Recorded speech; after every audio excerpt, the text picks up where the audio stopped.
Suozzi, you're recognized.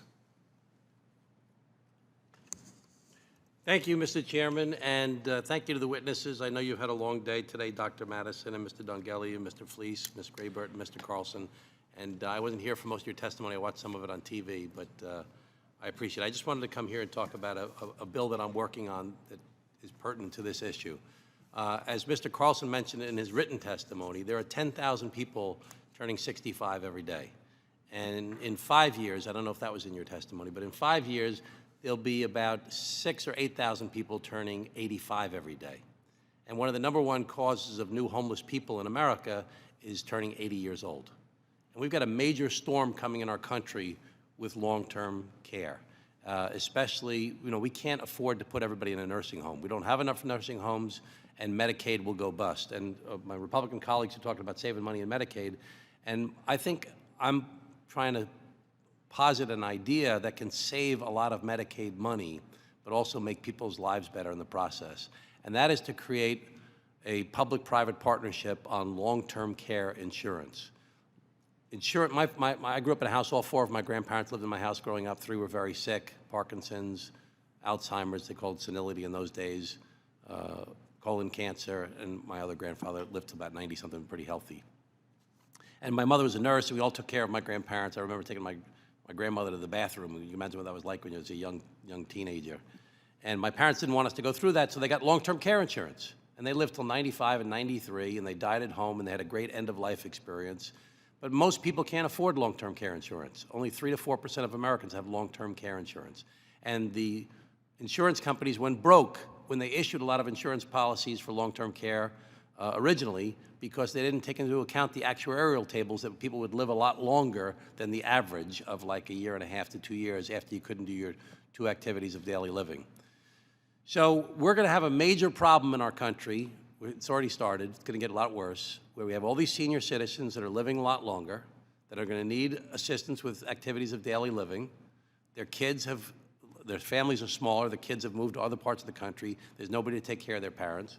And the solution right now is to spend down your assets, or give them to your kids in some way, or to your spouse, and do spousal refusal, and then stick you in a nursing home and have Medicaid pay for it. It's not only a bad way to end your life, it puts a lot of people into poverty, and it's really a miserable way to exist. So what I'm proposing is that the federal government needs to create a catastrophic care program, whereby we will provide long-term care dollars to people if they live beyond a certain period of time. So if you are a lower income person, the lowest 20% of America, you got to take care of yourself for a year between you and your family. If you're a higher income person, you got to take care of yourself for 5 years, and a sliding scale in between that 1 year and 5 years.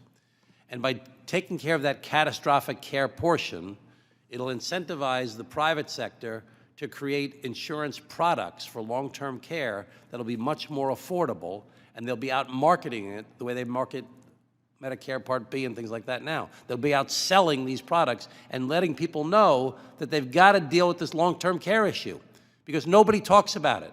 Nobody talks about these end-of-life issues, and as a result, families are falling apart all over America.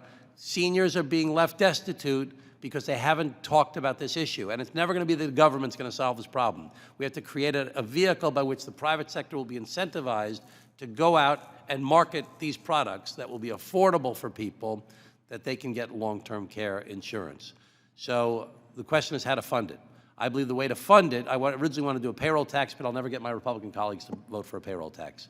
So I think there's one of 2 ways. One is to get the savings that we'll generate from Medicaid, because I believe we can dramatically reduce Medicaid expenses by creating these long-term care products.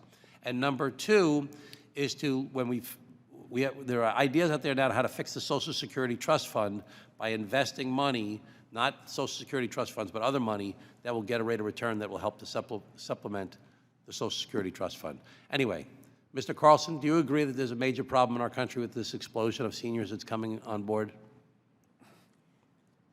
Yes, it's something clearly that has to be grappled with, as you point out, that oftentimes these issues don't get the attention that they deserve, and it absolutely deserves the sort of attention that you're describing here. Dr. Madison, do you think that Chairman Vern Buchanan is a brilliant, handsome, wonderful guy that will work together with me on the WISH program?